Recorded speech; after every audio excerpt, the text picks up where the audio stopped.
दर्शक बंधु नमस्कार। ओडी प्लस चैनल को आपण मानकु मो विश्वरंजन मिश्र स्वागत करुच्ची। जेमिति कि दिल्ली रो जंतर मंतर रे कॉकरोच जनता पार्टी रो प्रतिवाद चलीथिबा कथा हम समस्ते जानिछे। ए प्रतिवाद चलीथिबा बेले आउ एक विषय वस्तु प्रति प्राय समस्तंक पाखरे एक खबर थिला जहाको आमे एफसीआरए बिल बोली बुझी थाउ। एफसीआरए बिल कौन?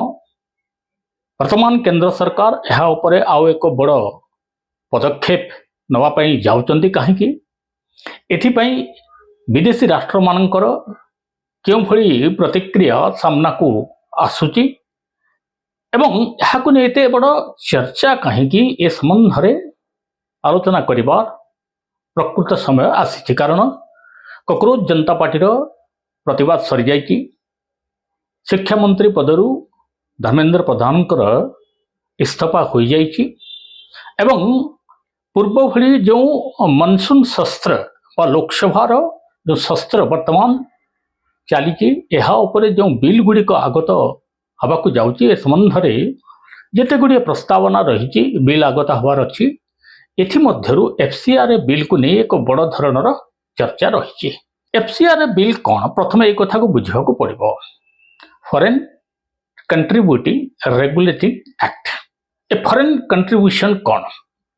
धरा जाऊ भारत वर्ष रे विभिन्न प्रकार स्वेच्छासेवी बा नॉन गवर्नमेंटल ऑर्गेनाइजेशन जहाँ को आम एनजीओ बोली कही था अनेक गुड़िए एनजीओ भारत वर्ष रे कार्य करुछि। एमानकर कार्य को त्वरान्वित करिबा पई बहु समय रे विदेश राष्ट्ररू टंका आसी थाए। अमेरिका कहा जाऊ, यूके कहा जाऊ, ऑस्ट्रेलिया कहा जाऊ, एसबु अंचलरू ग्राउंड लेवल रे बा जेउठी एनजीओ कार्य करुछि गरीबों को उत्थान पई कार्य करुछि एही कार्य को त्वरान्वित करिबा पई विदेशी फंड बा विदेशी पांठी प्रायतः एनजीओ मानक पाखकू आसी थाए। यहाकू नहीं एबे एक बड़ धरणर चर्चा सामना को आसवा पछरे जो दुई तीन कारण रही ताहा हला प्रथम प्रश्न जेताको भी पांठी आसुची ताहार सुविनियोग हेई पारुति कि नाही। द्वितीय कथा हला जो पांठी आसुची यहाकू राष्ट्र विरोधी कार्य बा सरकार विरोधी कार्य नियोजित करा जाउची कि जो माने एनजीओ संस्था परिचालना करते सेमानंकर उद्देश्य कौन? बहुत समय एक प्रकार अभियोग होता है कि जेकोसी एक सरकार पदक्षेप जदि नियंती एवं यह विदेश नीति बा विदेश राष्ट्र मानकर विदेश नीतिर अनुकूल होई न थाए ताहले एनजीओ मानक जरिया रे एमाने सरकारंकर एभली पदक्षेप को विरोध करने को नहीं एक प्रकार अभियोग आसी एवं बहुत समय ये अभियोग सामना को मध्य आसीथिबा कथा आमे जानिचे। तेणु यह उपर एक बड़ तर्जमा करवा एमानंकर कार्यकलाप को ठीक भाव में नियंत्रित करवा किए केते पैसा पठाउची केउ पांठी को आसुची एवं मोटामोटी भाव में यही पांठीर सुविनियोग केते परिमाण रे हेउची यहाकू नहीं एक प्रकार तर्जमा कला परे एफसीआरए बिल को आगत करा संभावना रही। एफसीआरए बिल नुआ कथा नुह। मनमोहन सिंह सरकार अमल रे यह आरंभ होइतिला। सीधा सड़क थिला कि एनजीओ माने जो विदेशी पांठी पाही कार्य करुचंती यहाकू ठीक भाव में सुपरिचालना करुचंती कि नहीं ए नहीं अनेक गुड़िए प्रावधान मध्य रही थिला एवं खास करी गोटे लोक पैसा केमिति ठीक भाव में विनियोग करुच्ची कि ना ए संबंध में जानिबा को हेले एहार जो इनकम टैक्स रिटर्न को मध्य तर्जमा करा भली प्रावधान थिला। किंतु एथिरे जो गुड़िए पेंच रही एबे पेंच को धरा जाइए एवं एथिरे सुधार प्रक्रिया को आगत करा प्रस्तावना रही। मोटामोटी भाव में दर्शक बंधु जदि आम 2024-25 एक प्रकार आकलन को देखा ताहले भारत में कार्य करुवा 16,000 एनजीओ को पाखकू पाखापाखि 23,000 कोटी टंकार विदेशी पांठी आसी। एबे चिंता करंतु এই ପାଣ୍ଠି ଗୁଡ଼ିକ କେଉଁଭଳି ଭାବରେ ବିନିଯୋଗ ହେଉଛି ଏହା ଉପରେ ତର୍ଜମା ହେବା ନିଶ୍ଚିତ ଜରୁରୀ ଏବଂ ଆବଶ୍ୟକ ପଦକ୍ଷେପ। ମୋଟାମୋଟି ଭାବରେ ଆମେ ଯଦି ଦେଖିବା ବିଦେଶରେ ମଧ୍ୟ ଏହା ଉପରେ ଏକ ବଡ଼ ନଜର ସରକାର ରଖିଛନ୍ତି। କାରଣ ଯଦି ଆମେ କେତେକ ପ୍ରମୁଖ ବିଦେଶୀ ଏନଜିଓ ସଂସ୍ଥା ଗୁଡ଼ିକ ପାଇଁ ଯେଉଁ ନିୟମ କାନୁନ ରହିଛି ଏହା ଉପରେ ଯଦି ଆଲୋଚନା କରିବା ତାହେଲେ ଆମେରିକାରେ ଏକ ପ୍ରକାର ଏକ ନିୟମ ରହିଛି ଯାହାକୁ ଆମେ କହିବା FARA, foreign agent registration act. ଆଉ ଯଦି ଆମେ ଅଷ୍ଟ୍ରେଲିଆ କଥା କହିବା ତାହେଲେ foreign influence transparency scheme act. United Kingdom ବା ୟୁକେ କଥା ଯଦି କହିବା ତାହେଲେ foreign influence registration scheme, national security act 2023। Canada କଥା ଯଦି କହିବା ତାହେଲେ foreign influence transparency and accountability act. European Union କଥା ଯଦି କହିବା ତାହେଲେ proposed directive on transparency of interest representation on behalf of third countries. ଏବଂ ବର୍ତ୍ତମାନ ଏହି ଆଧାରରେ ଇଣ୍ଡିଆ ଫରେନ୍ କଣ୍ଟ୍ରିବ୍ୟୁସନ ରେଗୁଲେସନ ଆକ୍ଟକୁ ଆଣିବାକୁ ଯାଉଛି। ଖାସ କରି ଯଦି ଏଠାରେ ମୁଁ ଫାରା କଥା କହିବି ତାହେଲେ ଫାରାକୁ ନେଇ ଡୋନାଲ୍ଡ ଟ୍ରମ୍ପ ବେଶ ସତର୍କ। କାରଣ ଆମେରିକାରେ କାମ କରୁଥିବା ଏନଜିଓ ମାନଙ୍କ ପାଖକୁ ବ୍ୟାପକ ମାତ୍ରାରେ ଚୀନରୁ ଫଣ୍ଡ ଆସିବାର ସମ୍ଭାବନା ରହିଥିବାରୁ ସରକାର ଏହା ଉପରେ କଡ଼ାକଡ଼ି ପଦକ୍ଷେପ ନେଇଛନ୍ତି। ଅନେକ ଗୁଡ଼ିଏ ଏଥିରେ ଯେଉଁ ପ୍ରାବଧାନ ରହିଛି ଏହାକୁ ମଧ୍ୟ ପାଳନ କରିବା ପାଇଁ ଡୋନାଲ୍ଡ ଟ୍ରମ୍ପ ପଛେଇ ନାହାନ୍ତି। ଧରାଯାଉ ସରକାର ଏକ ପରମାଣୁ ପ୍ଲାଣ୍ଟ ଲଗାଇବା ପାଇଁ ଯୋଜନା କରୁଛନ୍ତି, ଏହା ଅନ୍ୟ କୌଣସି ଦେଶର ଅନୁକୂଳ ହେଲା ନାହିଁ ଏବଂ ଏହି ଦେଶ ଏନଜିଓ ମାନଙ୍କୁ ଫଣ୍ଡ କରୁଛି, ତାହେଲେ ତ୍ୱରିତ ଗତିରେ କ'ଣ କରିବ, ଏନଜିଓ ମାନଙ୍କୁ ଏକ ପ୍ରକାର ନିର୍ଦ୍ଦେଶ ଆସିବ କି ତମେ ସରକାରଙ୍କୁ ବିରୋଧ କର। ତାପରେ ଏନଜିଓ ସଂସ୍ଥା ମାନେ ଏହାକୁ ପରିବେଶର ଦୁହାଇ ଦେଇ, ଏହାକୁ ବିସ୍ଥାପନର ଦୁହାଇ ଦେଇ ଅଚାନକ ଏହା ଉପରେ ଏକ ପ୍ରକାର ପ୍ରତିବାଦ ବିକ୍ଷୋଭ କରିବା ଆରମ୍ଭ କରିବେ।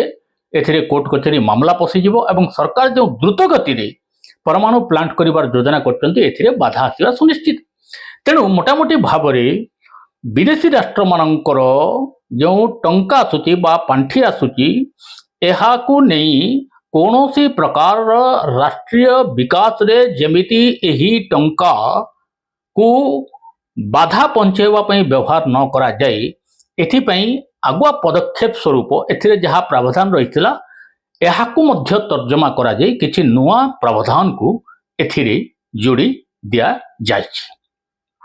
ଏମିତି ଯଦି ଗୋଟିଏ ଦୁଇଟି ଉଦାହରଣକୁ ଆମେ ଦେଖିବା ତାହେଲେ ଧରାଯାଉ ଏଇ ଯେଉଁ ବିଦେଶୀ ପାଣ୍ଠି ଆସୁଛି ଏନଜିଓ ମାନଙ୍କୁ, ଏମାନଙ୍କୁ ଏକ ପ୍ରକାର ଏକ 5 ବର୍ଷିଆ ଲାଇସେନ୍ସ ମିଳିଥାଏ ଏବଂ ଏହି 5 ବର୍ଷିଆ ଲାଇସେନ୍ସ ଆଧାରରେ ଏମାନେ ଯେଉଁ ପାଣ୍ଠି ପାଇଥାନ୍ତି ଏହାକୁ ଗ୍ରାଉଣ୍ଡ ଲେବୁଲରେ ବା ଯେଉଁଠି କାର୍ଯ୍ୟ କରିଥାନ୍ତି ସେଇଥିରେ ଖର୍ଚ୍ଚ କରିଥାନ୍ତି। ଅନେକ ପ୍ରକାରର ବିକାଶ ରହିଛି, ଆମେ ଭିନ୍ନକ୍ଷମ ମାନଙ୍କର ବିକାଶ ଦେଖିବା, ଚାଷ ଭିତ୍ତିକ ବିକାଶ ଦେଖିବା ବା ସାମାଜିକ ସଚେତନତା ମୂଳକ ବିକାଶ ଦେଖିବା, କୌଣସି ପ୍ରକାର ଧାର୍ମିକ ସ୍ଥିତିକୁ ନେଇ ଏହା କେମିତି ସୁଚାରୁ ରୂପରେ ପରିଚାଳନା ହୋଇପାରିବ ଏ ସମ୍ବନ୍ଧରେ ମଧ୍ୟ ଦେଖିବା। ଏମିତି ଗ୍ରାଉଣ୍ଡ ଲେବୁଲରେ ବା ଯେଉଁଠି କାର୍ଯ୍ୟ କରାଯାଉଛି ଏ ନେଇ ଏନଜିଓ ମାନେ କାର୍ଯ୍ୟ କରିଥାନ୍ତି, କିନ୍ତୁ 5 ବର୍ଷର ଅବଧି ପରେ ପୁନର୍ବାର ଏହି ଲାଇସେନ୍ସକୁ ରେନ୍ୟୁଏଲ କରିବାକୁ ପଡ଼ିଥାଏ। ଅର୍ଥାତ୍ ଯେଉଁ ଲାଇସେନ୍ସ ସରକାରଙ୍କ ଠାରୁ ପ୍ରାପ୍ତ ହୋଇଥାଏ ଏନଜିଓର ଏହାକୁ ପୁନର୍ବାର ପଞ୍ଜୀକରଣ କରିବାକୁ ପଡ଼ିଥାଏ। କିନ୍ତୁ ଯଦି ଏହି ଲାଇସେନ୍ସ ପୁନର୍ବାର ପଞ୍ଜୀକରଣ ହେଲା ନାହିଁ ଏବଂ ଏଇ ଯେଉଁ 5 ବର୍ଷ ଭିତରେ ଏନଜିଓ ସଂସ୍ଥାଟି ଅନେକ ଗୁଡ଼ିଏ ଜମିବାଡ଼ି କିଣିଦେଇଛି, ଘରଦ୍ୱାର କରିଦେଇଛି, କିଛି ପ୍ରପର୍ଟି ବା ସମ୍ପତ୍ତି କରିଛି, ତାହେଲେ ଏହାର କାର୍ଯ୍ୟକାରିତା କେମିତି ହେବ ଏ ନେଇ ଏକ ବଡ଼ ପ୍ରାବଧାନ ଆସିବାକୁ ଯାଉଛି। ଦ୍ୱିତୀୟ କ୍ଷେତ୍ରରେ ଏମାନେ 5 ବର୍ଷର ଅବଧି ସରିଗଲା ପରେ ଯଦି ପୁନର୍ବାର ପଞ୍ଜୀକରଣ ନ ହୁଅନ୍ତି ତାହେଲେ 5 ବର୍ଷରେ ଯେଉଁ କରିଥିବା କାର୍ଯ୍ୟର ତଦାରଖ କେମିତି ହେବ? ତେଣୁ ଏମାନଙ୍କୁ ମଧ୍ୟ ପ୍ରଶ୍ନ କରିବାର ବର୍ତ୍ତମାନ ପ୍ରାବଧାନ ଆସିବାକୁ ଯାଉଛି। କାରଣ ବହୁତ ସମୟରେ ଧରାଯାଉ କୌଣସି ଏକ ଏନଜିଓ 5 ବର୍ଷର ଲାଇସେନ୍ସ ପାଇବା ପରେ ସରିଯିବା ପରେ ପଞ୍ଜୀକରଣ ହେଲା ନାହିଁ, ତାହେଲେ ସେ ପୁନର୍ବାର ଆଉ କାହା ନାଁରେ ସେଇ ଏନଜିଓ କରିଦେବ। ତେଣୁ ବର୍ତ୍ତମାନ ରୀତିମତ ଭାବରେ ଯେତେକ ଏନଜିଓ ଅଛି ଏହାକୁ ତର୍ଜମା କରାଯିବ, କିଏ କିଏ ବ୍ୟକ୍ତି ଏଥିରେ ସମ୍ପୃକ୍ତ ରହିଛନ୍ତି, ସେମାନଙ୍କର କାର୍ଯ୍ୟକଳାପ କ'ଣ ରହିଛି, ସେମାନଙ୍କର ଆର୍ଥିକ କାରବାରର ଇନକମ୍ ଟ୍ୟାକ୍ସ ରିଟର୍ଣ୍ଣ ହେଇଛି କି ନାହିଁ, ସେମାନେ ଆବଶ୍ୟକ ସ୍ଥଳେ ଭାରତୀୟ ନ୍ୟାୟପାଳିକାର ମଧ୍ୟ ଦ୍ୱାରସ୍ଥ ହୋଇପାରିବେ, ଏଭଳି ସେମାନଙ୍କୁ ସୁଯୋଗ ମଧ୍ୟ ମିଳିବ। ତେଣୁ ଆଦି ଇତ୍ୟାଦି ଅନେକ ଏମାନଙ୍କର କାର୍ଯ୍ୟକୁ ସୁଚାରୁ ରୂପରେ ପରିଚାଳନା କରିବା ତଥା ଏମାନଙ୍କର ବାହାରୁ ପାଉଥିବା ପାଣ୍ଠିର ସଦ୍ ଉପଯୋଗ ବା ଦୁରୁପଯୋଗ ଏହି ଦୁଇଟି ବିଷୟରେ ତର୍ଜମା କରିବା ପାଇଁ ଏବେ FCRA ବା ଫରେନ୍ କଣ୍ଟ୍ରିବ୍ୟୁସନ୍ ରେଗୁଲେଟିଂ ଆକ୍ଟ ପୁନର୍ବାର ସରକାରଙ୍କ ଦ୍ୱାରା ଆଗତ ହୋଇ ଏଥିରେ ଏକ ସଂଶୋଧିତ ପ୍ରସ୍ତାବ ଗୁଡ଼ିକ ରହିଛି ବା ସଂଶୋଧିତ ପ୍ରସ୍ତାବ ଗୁଡ଼ିକ କାର୍ଯ୍ୟକାରୀ କେମିତି କରାଯିବ, ଏହା ଫଳରେ NGO ମାନେ ସୁଚାରୁ ରୂପରେ କେମିତି ଗ୍ରାମାଞ୍ଚଳ ଗୁଡ଼ିକରେ ବା ଯେଉଁଠି ଆବଶ୍ୟକ ସେଇଠି କାର୍ଯ୍ୟ କରିପାରିବେ।